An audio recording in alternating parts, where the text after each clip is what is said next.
What's up, everyone? Tyler here, back with my top takeaways from this past week in women's basketball. And today, I want to talk about some of my most underrated teams or players even in women's college basketball right now. And I think that the place to start for me is very, very obvious because I think that the team and the individual player are the most underrated in women's college basketball right now.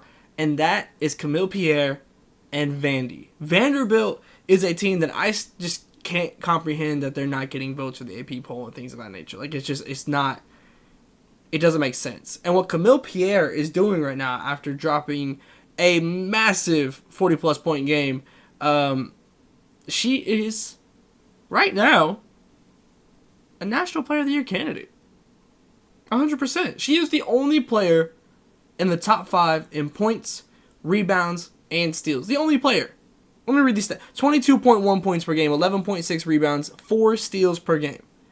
She is hooping right now, and no one's talking about it. No one's talking about it. And I think part of that is because Vanderbilt is not known as some powerhouse program. They're 11-1 right now with their one loss to Michigan State, who we're going to get into. But what Camille Pierre is doing is legit. It's legit. And that's not even getting into her teammate that has created this incredible duo in Michaela Blake, who's averaging 20 points in her own right with 2.8 steals, with 3.5 assists. Like, this is one of the best duos in women's college basketball, and they are a young duo. This is a duo that is going to be at it for a minute if they stick together at Vanderbilt, which I don't know why they wouldn't at this point. What Shea Ralph has been able to do already with this program in just a couple of years has been fantastic. Like, these two are legit, and Vanderbilt is legit. We're obviously SEC play will tell all, and I think with all of these teams, and especially like the teams on the outside of the AP poll, the teams that are like, 15 to 25 in the AP poll, like conference plays where we really find out about all of these teams and just how good that they are. And if there's teams that maybe we're sleeping on, frankly, that should be ranked higher, that's where conference play lets us know. You can't duck smoke in conference play. And Vanderbilt is a team that I'm going to be watching very, very intently, very closely to figure out what it is that they are. But right now, at this moment in time, Camille Pierre is a National Player of the Year candidate. She is playing at that level. She has the signature game with her career high. She has the stats on a consistent basis with the double-double. She has the defense with the steals. Like, what? There's not anything missing from her game right now from a MPOY case at this point in the year. Like I said, conference play will certainly enhance that or reduce that. But right now, Camille Pierre is a National Player of the Year candidate. But let's talk about the one team that they lost to, and that is Michigan State, who pulled off an incredible win against Iowa earlier this week, where they were able to just had a massive fourth quarter, where they just went on a huge run, and a lot of that had to do with Julia Ayrault, who is just a ball of energy, but it's almost like self-contained energy where she's like clapping to herself and everything, like, but it's so much fun. And you had Grace Van Sluten to that, Darren Halleck. Like, there is a very, very good team wearing Sparty Green. And I think the thing that impresses me most about them is they're not great at any one thing, but they're not bad at anything at all. Like, they are good, they are solid at minimum at everything, really, as a team. The offense has been high-powered. Some of the stats have been inflated by lesser opponents, frankly. But the offense looks solid. The defense had Iowa struggling, especially the full-court press. Like, they are an all-around team as it gets right now. Like I said, they're not star-reliant. They're not, like, they have their top players that they go to, but they're not star-reliant. I wouldn't say that at all. They're a very, very intriguing team that, going into Big Ten Conference play, is a team that is now number 15, the 11-0. Like, they are a legit team, and at the time of recording this, they haven't played Alabama yet. Maryland is on deck for them. Like, we're gonna find out pretty quickly, but they've already played a decent schedule. Like I said, they already beat Vandy, who I think is probably for me the best team that's not ranked right now.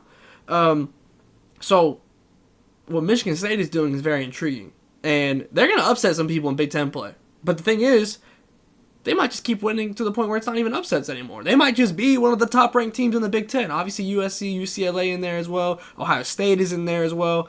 Maryland, like I said, they'll play them shortly. Like, these are teams that are already up there that Michigan State hasn't. They don't have the reputation to immediately jump or anything. But by the time that they play them, they might be at the same level ranking-wise. So Michigan State is a team that, again, conference play will tell all, and ultimately we'll find out how they can handle the grind of conference play. But right now, I'm just very confident in them because if one part of their game fails, they have other parts of their game that they can rely on, and that makes me trust them in that way.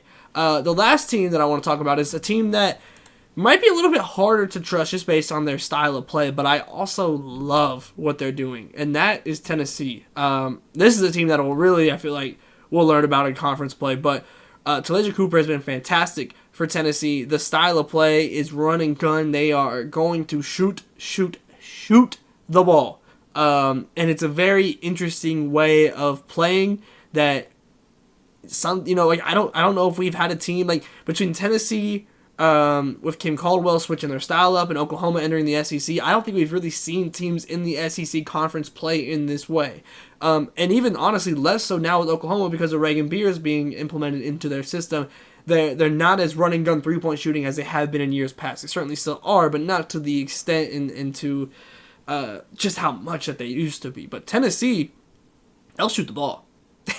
They'll shoot the ball. And it's completely different from what we know the Tennessee formula to be with such an emphasis on defense. Like that is what Tennessee is known for. And they haven't had the toughest schedule by any means. They had a really good win against Florida State. They had a really good win against Iowa.